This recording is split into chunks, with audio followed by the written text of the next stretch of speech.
I'm Dr. Billy Retzlaff, and welcome back to ABA-ish. Today's episode is going to be a little more ABA than ish, as this is one of our episodes that's geared towards practitioners and educators.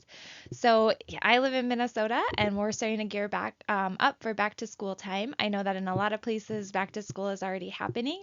So today I wanted to share some information about how you can address inappropriate behavior that's maintained by escape from academic expectations.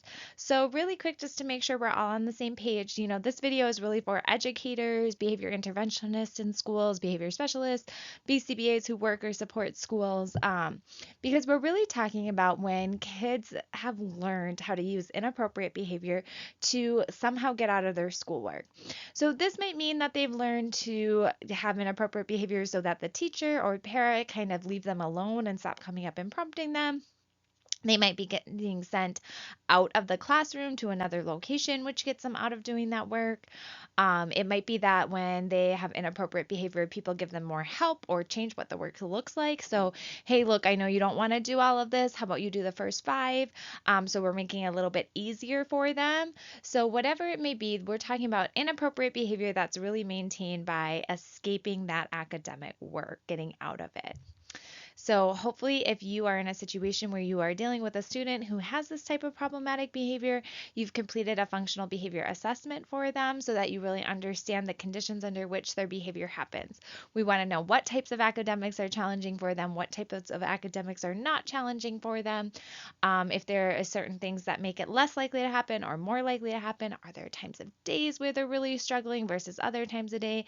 Sometimes it could be subjects. I've seen students for whom handwriting is the issue, so they're willing to do the work if it's on a computer, but as soon as they have to handwrite, that's when they start to have problems. Maybe, there's a certain type of expectation to do things on their own is more challenging versus they're willing to do it with support. So you really need to do that FBA so that you understand really well what the situation is that leads to these inappropriate behaviors. Once you've done that, though, it's time to come up with that behavior plan, right? How are we going to address this behavior? How are we going to help them not engage in inappropriate behavior when they're given their academic work? So the first thing to know is that, we have to assume that extinction is not an option. So what I mean by extinction is we can't ever force the kid to do the work. They're able to sit there and just not complete that academic work if that's what they so choose to do. And that's the reality in almost every setting. Maybe in some really young early intervention clinics, people are able to do more hand over hand guidance, but it's really not an option for older kids. I honestly don't love it for little kids, even if it's functional, because it doesn't actually teach them to do the behavior. We're just doing it for them. So we're going to assume that just forcing that behavior is not an option, that extinction is not a choice. If these kids want to, they're going to be able to get out of their work. They're going to be able to eventually not complete it.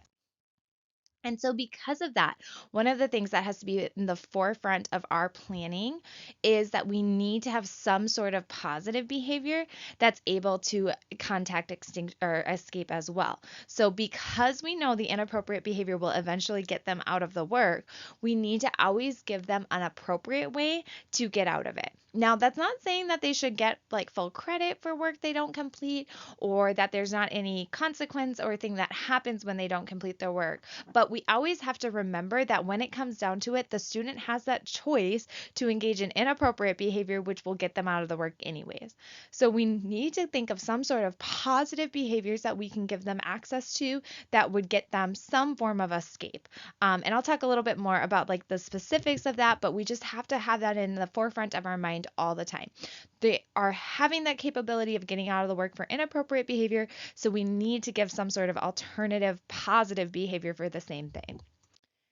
And then with escape from academic expectations, sometimes we talk about fading, meaning increasing like the amount of time required before a break is available, or increasing the workload, those kind of things. I really recommend you fade only if you need to. So wait and see what the student's behavior looks like under whatever conditions you set up, and then focus on fading only if that's a barrier to their learning and their participation.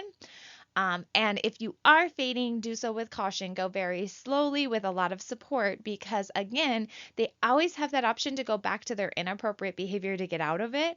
And so if we fade too quickly or without enough support, what happens is then the student's just going to revert back to those inappropriate behaviors. So be really thoughtful and cautious with your fading when you have behavior maintained by escape from academic expectations. So one of the best things that we can do is we can make sure that we have a system set up so that we're honoring their request through their self-advocacy. Now, a lot of times what I see in BIPs or behavior plans with academic escape as the function is people just talk about telling them to ask for a break. Ask for a break, ask for a break. But I really want to encourage you to think beyond that because a lot of times just taking a break isn't a very functional option. Sure, I can get frustrated with work, go take a little break, walk around the block or something, and come back and sit back down and get to it. But I am missing what I'm doing there. And if it was the work that was so frustrating, nothing has changed about it. When I come back, I'm in a similar spot. So we have to also think about teaching kids how to request help, how to request modifications or accommodations. So if you have a student for whom, they know that to take a test well, they have to be in a quiet environment, just asking for a break isn't going to give them that. They're going to take a break and they're going to come back and they're going to be in the same space they were in before. So we have to teach them to ask for that private space. That's something that is a really important life skill. They need to learn to ask for the accommodations that they need to be successful. So make sure that you're spending a ton of time working with your students who have escaped from academic expectations as a function to understand what it is about the academic expectations that is really hard for them and what they can request in order to help them along with that. So yes, it's really important to teach them to take a break, to teach them to request that break, and to request, regulation strategies if they need it on the break. But we have to think beyond that. We need to think about asking for help and modifications and accommodations. The next thing we can do is we can stack arbitrary reinforcers. So, what I mean by this is if we think about it, what they are wanting, what the reinforcer is escaping the demand, getting out of it, getting it changed, getting it reduced, something like that. So, if we were going to try to compete with that, the only thing we have to offer is just not doing work. Well, that's probably not going to be sufficient. And so we have to stack arbitrary reinforcers, meaning we have to use preferred items that aren't about escape to really encourage them to do the hard thing, to do the hard work. So, you want to make sure that you use some sort of preference assessment and really get that student input as to what types of activities or interactions they want to be able to earn so that you can say, okay, we're always going to honor those requests for breaks or help, whatever it may be. But if you use one of those things, you don't get the extra stuff. It's when you've done the work, when you didn't take a break and you've completed it, that you get that extra stuff. So that's kind of pitting those two things against each other. And we know we really need to count on some of those non-related reinforcers or preferred items or activities to help us in these situations in which a kid is trying to get out of their academic work. Because the reality is, a lot of times people are like, well, they're going to get a bad grade, so that's their consequence for it. And when we have students who are to the point of needing an FBA and their escape maintain behavior is really negatively negatively impacting their educational experience, most of the time just saying like, hey, you can take a break whenever you want to, they'll just continue to take that break over and over again. And so what we need to do is give them a reason, a motivation to make that harder choice to engage in that academic behavior. So it is okay to stack some arbitrary reinforcers. Maybe it's like if they complete their activity, they get to go outside and shoot some hoops with somebody, or play a game with a staff member, something positive. When you're starting out, you want to stack these really densely, meaning you make it pretty easy for the individual to access them. And then that's what you can slowly start to fade. So at first, you want them to contact it. You want them to see that doing the work gets them those good things. And so you need to make it easy enough that they do that. If you make it too hard, say, I have a kid who never does math problems. If I give them 100 math problems to do and say, hey, after you do this, we can go shoot hoops, they're going to be like, forget that. I'm never going to finish that. But if I give them 2 to do and say, hey, after you do these 2, we can go shoot hoops, they're more likely to do it. And then we can slowly start to increase what that requirement looks like as they build confidence and understanding of what we're doing. The other thing to make sure is that when you are choosing some arbitrary reinforcers that they have a worthwhile quality. So we know about the matching law, which is a really cool quantitative equation that shows us all the things that impact how people respond. We tend to choose things that get us the best, the longest, or the most important reinforcer that we can. So when you're thinking about stacking those arbitrary reinforcers, pick something that has a worthwhile quality. Telling a kid they can go play a game of solitaire might not be that rewarding to them, but telling them that they can play a game of Uno with their friends might be huge. So thinking about what is that quality and making it worthwhile. Again, preference assessment and hearing that student voice in that is huge to make sure that it works because it's unique to each person. For a different kid, it might be that playing that game of solitaire is the best thing, and that actually for them, playing Uno with their peers would not be very reinforcing. So there's nothing specific about an activity or an item that makes it reinforcing. It's how we interact and how that impacts us. And everybody's different. The other thing you want to try to do if you can is close or limit the availability to those other reinforcers except for to do the work. So if our kid can just go play Uno all the time or go play basketball all the time, why work for it? Why, have to earn it? So think about this as kind of like a money situation, right? You want to make it where they have to expend that energy to get that item. So if basketball is what we want to do, we want to try and set it up where the only way they get to play basketball at school is because they've completed the work or the expectation. We want it to really be limited to this thing that's hard for them so that it's really worth their while. They're really motivated for it. I will say this can be really hard sometimes and is a balancing act. A lot of times we don't control what happens at home. Most of the time we don't control what happens at home. So, we might have a kid who is really motivated by basketball, but they just go home and they play basketball for like the 5 hours after school. It might not be that meaningful to them to get that little bit of time at school. So, we also have to be thoughtful about we don't want to be restricting things that are important for kids to just have access to. All kids need recess. They need time to run and play and be a kid. And so I'm not a fan of saying, oh, you only get recess if you do your academic work, because that takes away something that kid needs. So we have to be really thoughtful about making sure that we think of arbitrary reinforcers that are okay to control. It's okay if a kid misses them one day. It's not going to have this huge negative impact on them. The other things that you can do is make sure that you have that really welcoming and effective school environment.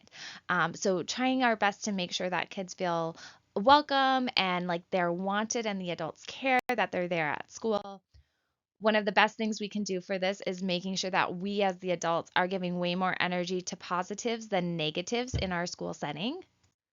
We can also make sure that we have really clear expectations and response plans for kids so that we're being very, very intentional and consistent with how we're responding to them. Kids tend to not do well in unpredictable environments. And so it's really important that at school they know what to expect from you. They know, if I do this, this is what I get. If I don't do this, this is what it looks like. And that everybody is following that. That's the hardest thing at a school is getting every adult on the same page. So having those clear expectations and response plans is super important. And then we want to make sure that we're doing active daily teaching of our replacement skills. So that's those things like asking for help, asking for a break, a modification, an accommodation. We need to be teaching those and practicing those with our kids who have academic escape maintained behavior every single day. We need to be working with them to strengthen that response. So when they get into a hard situation, instead of defaulting to inappropriate behavior, they default to these appropriate replacement skills. Another key aspect to this is making sure that you have basic and mental health needs assessments in place. So figuring out, is the kid getting enough to sleep, enough to eat? Is there things going on in their life that is making their basic needs a priority? What is their mental health like? Are they having issues that need to be addressed from a mental health perspective? And whatever that basic and mental needs assessment says, we have to have a plan to address those things. No kid is going to be doing good academic work if their basic and mental health needs are not being met. It's just not going to happen. And so we have to treat that underlying issue. It's kind of like an analogy of if you break your arm and we're just putting band-aids on it, right? If they have some sort of basic or mental health need that's not being met, we can put all the band-aids on their academics that we want. They're not going to be making the progress that we're looking for until we meet those needs. We also want to make sure that we have appropriate and effective academic supports. So, what I mean by this is that a lot of kids have escape from academic demands as a function of behavior because academics are hard for them. There might be some sort of issue with how they learn or what they're experiencing. And so, it's really important that we're able to separate out skill deficits from motivation deficits. What I mean by that is a skill deficit would look like I'm not doing the behavior because I don't know how. I'm getting frustrated and I might be inappropriate because I don't understand the work. I can't complete it. I'm struggling. Versus a motivation deficit, we still have to address that and it's still on us as the adults to fix it. But that's 100% I have the skills to do it. I'm not motivated. And so we have to make sure that we have the appropriate and effective academic supports to address any skill deficit that we need. We really want to build up our student confidence. And so it's better to actually give them some support and fade it off than to throw them and just say, hey, just give it a try. So, what this might look like is say you're introducing a new topic in your classroom and you don't know how well a student does with it. You want to provide heavy support on the front end, and then you want to use that gradual release to fade that support as you see them being successful. We'd rather have them be successful than get frustrated and go back to not doing the work and engaging in inappropriate behavior. We also want to make sure that we have overall quality lessons in place.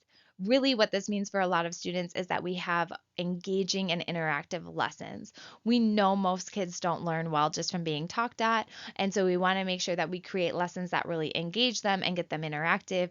If you have a kid who has specific preferences or things they're interested in, if you can wrap that into your lessons, that can be really helpful to get academic engagement. And this kind of serves the purpose of just bringing down how aversive they find academics in general. We're just trying to make that overall classroom experience a more positive place for them.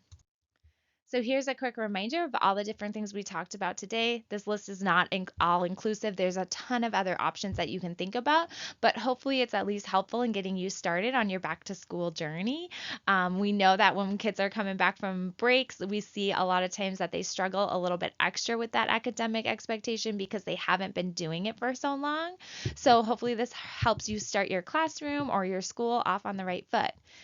If you found this helpful, please subscribe and share. I'm going to be doing a whole series of these more ABBA than ish videos that focuses on all the different kinds of functions that we see in school settings and giving you options for strategies to how to address them. Hope you guys all have a great day. Bye.